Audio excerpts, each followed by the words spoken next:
Assalamualaikum warahmatullahi wabarakatuh. Bismillahirrahmanirrahim. Innal hamdalillah nahmaduhu wa nasta'inuhu wa nastaghfiruh wa na'udzu billahi min shururi anfusina wa min sayyiati a'malina. May yahdihillahu fala mudilla lahu wa may yudlil fala hadiya lahu. Asyhadu an la ilaha illallah wahdahu la syarika lahu wa asyhadu anna Muhammadan abduhu wa rasuluhu la nabiyya ba'dah. Allahumma salli wa sallim wa barik ala Muhammad wa ala alihi wa ashabihi ajma'in, amma ba'd. Qala Allah ta'ala fil Qur'anil Karim, a'udzu billahi minasy syaithanir rajim. Ya ayyuhalladzina amanu kutiba 'alaikumus syiyam kama kutiba 'alal ladzina min qablikum la'allakum tattaqun. Wahai orang-orang yang beriman, telah diwajibkan kepada kamu semua untuk melaksanakan ibadah puasa di bulan Ramadan. Karena sesungguhnya ibadah puasa ini pun telah kami wajibkan kepada orang-orang sebelum kamu, agar supaya kamu semua bertakwa. Maqala Rasul Muhammad sallallahu alaihi wasallam fil hadits, man shoma ramadhana imanan wa ihtisaban ghufira lahu ma taqaddama min dhanbi. Bersabda Rasulullah Muhammad SAW dalam hadis, barang siapa yang melaksanakan ibadah puasa dengan iman dan penuh pengharapkan atas ridha Allah Subhanahu wa taala, ghufira lahu ma taqaddama min dhanbi, niscaya akan diampuni oleh Allah semua dosa-dosa yang telah berlalu. Kaum muslimin yang dirahmati Allah Subhanahu wa taala, alhamdulillahirabbil alamin. Bersyukur kepada Allah Subhanahu wa taala, karena Allah Subhanahu wa taala tidak pernah terlambat, tidak pernah lupa untuk memberikan apa-apa yang menjadi hak kita. Maka kewajiban kita adalah membalas kebaikan-kebaikan Allah itu dengan senantiasa bersyukur kepadanya, melaksanakan yang Ia perintahkan dan meninggalkan semua yang dilarang.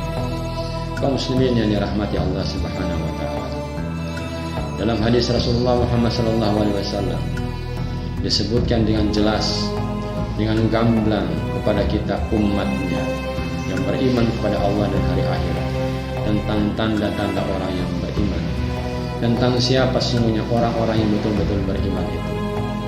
Pada kajian kita kali ini, kita akan mencoba untuk membahas secara singkat hadis-hadis Nabi SAW yang menjelaskan tentang tanda-tanda orang beriman. Yang pertama, kaum muslimin yang dirahmati Allah Subhanahu wa taala. Nabi sallallahu alaihi wasallam bersabda, "Man kana yu'minu billahi wal yawmil akhir, falyaqul khairan aw liyasmut." Siapa yang mengaku beriman kepada Allah dan hari akhir, falyaqul khairan aw liyasmut. Falyaqul khairan aw liyasmut. Maka hendaklah ia berkata yang baik atau diam.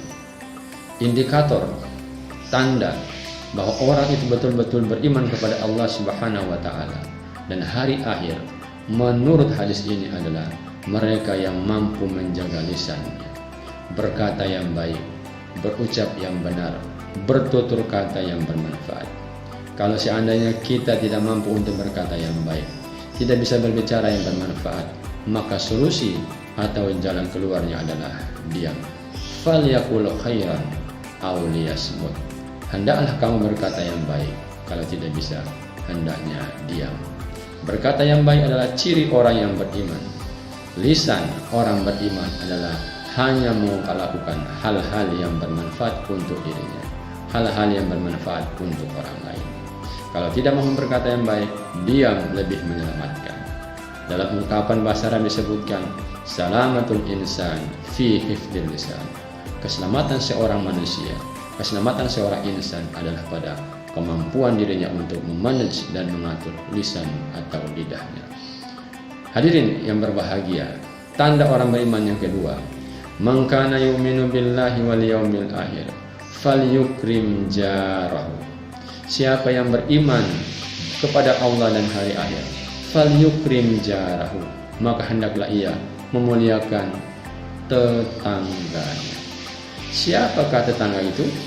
Orang yang terdekat dengan kita, orang yang rumahnya berdekatan dengan rumah kita. Siapa mereka? Siapa saja, baik dia orang beriman ataupun orang kafir. Maka Islam mengajari kepada kita, Islam menuntut kepada kita untuk berakhlak yang baik kepada tetangga. Apa itu? Ada 3 hal yang perlu kita perhatikan sebagai seorang muslim terhadap tetangga. Yang pertama, jaga kehormatan tetangga itu. Jaga kehormatan.